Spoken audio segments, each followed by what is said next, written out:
Battery good. Try natin i-crank. Crank. Crank.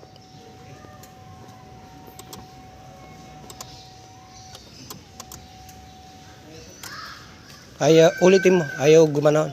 Yung una gumaganon tapos pag Ulitin mo. Ulitin mo. Ibalik mo. Ayan, nakakrank na pa. Ha? Nag-crank na? Ulitin mo.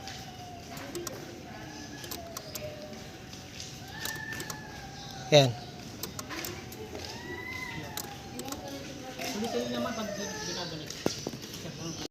So ito na mga kajak yung continuation ng pagdadiagnose natin kasi ayaw start nung Ford EcoSport na ito. So itines ko yung battery niya, mataas yung yung voltahe niya naman 1220 mga kajak. So ibig sabihin kayang-kaya niya itong magpa-start na sasakyan. Pero wala po siya, hindi siya nag-start talaga, no? Wala kang marinig. Wala man lang pitik mga kajak, no?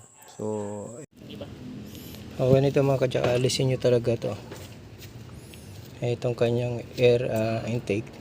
So alisin natin ito. Mga kajak, inalis natin intake manifold. Hindi nyo makukuha ang starter pag hindi natin alisin intake manifold kasi ang mga tornilyo nasa ibabaw.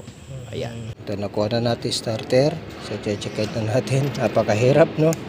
So hindi ko na naipakita lahat mga kajak. Siyempre nagtatrabaho tayo, nakakahiya eh, no? Nag-service tayo pero isang lang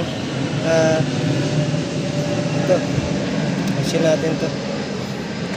natin so pati yung hose para madukot natin. So mahirap tanggalin yung tornilyo dito, maliit, yun lang naman. Yung alternator niluwagan natin ng konti tapos kainan na natin dyan, natanggal natin. So okay na, nakuha na natin yung starter. Re-repair natin, kung ma-repair ba okay, papalitan na natin. So mga kanya, ito yung ating starter. So i-check natin, no? Paano natin mag-check? Lagay natin sa taas para makita natin.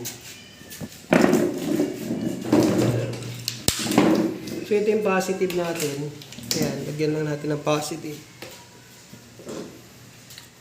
Yung body nito ay ground. Yung body nito ay ground. So idikit na lang natin dito, no? Kasi ground lang. Huwag lang natin idikit yung iba meta. So kung makikita natin kung itong solenoid ay gumagana or yung motor ay gumagana. So check muna natin yung solenoid niya kung tumutulak. So ito yung ating positive. So ganun nga, oh. Ayun. Gumagana siya. Ayun.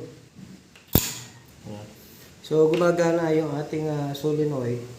Pero yung motor niya, dito naman natin pipitikin. Huwag dito sa ground, dito. Ayan, oh. Wala. So hindi umiikot yung motor mga kajak. Tignan nyo itong motor. So, ayan, oh. Wala. Tignan nyo itong natin. Dito natin ilalagay yung positive, oh. Ayan, oh. Wala. Hindi siya umiikot yung ating motor. So sira na itong itong starter. I-check natin. Okay. Magandang gabi mga kajak. Kanina pinakita natin kung paano baklasin yung tinatawag na starter ng ating tinatawag na Ford EcoSport. So aalisin yung ating tinatawag na intake manifold kasi nakaharang yun. Hindi natin mababaklas yung starter mga kajak pag hindi natin inalis yun. So tignan nyo lang maigi kung saan yung mga nut ng intake manifold na yon. Kung may nakaharang, di naman po ganun ka-mitikuloso yung ating Ford EcoSport. Mag-ingat lamang sa pagtatanggal ng mga clip. Baka may mabali tayo mga kajak. At saka yung mga plastic kasi no? Napakadelikado. Kasi nga, naiinitan lagi yan yung makina. So, yung iba lumulutong na. So, mag-ingat lang tayo sa pagtatanggal nung tinatawag na mga clip, nung tinatawag na mga hose. So, ganun lang, no? Makukuha nyo yung starter mga kajak pag inalis natin yon. Pero hindi nyo makukuha yon pagka sa ilalim nyo lang dudukutin. Napakahirap mga kajak. So, ganun lamang, tinis natin at okay na yung sasakyan. Hindi ko na naipakita yung video pero one click na po yung start niya, no? So, naging satisfied naman yung ating customer. So, maraming salamat dun sa ating customer, si Pastor Eden. Okay, thank you so much mga kajak.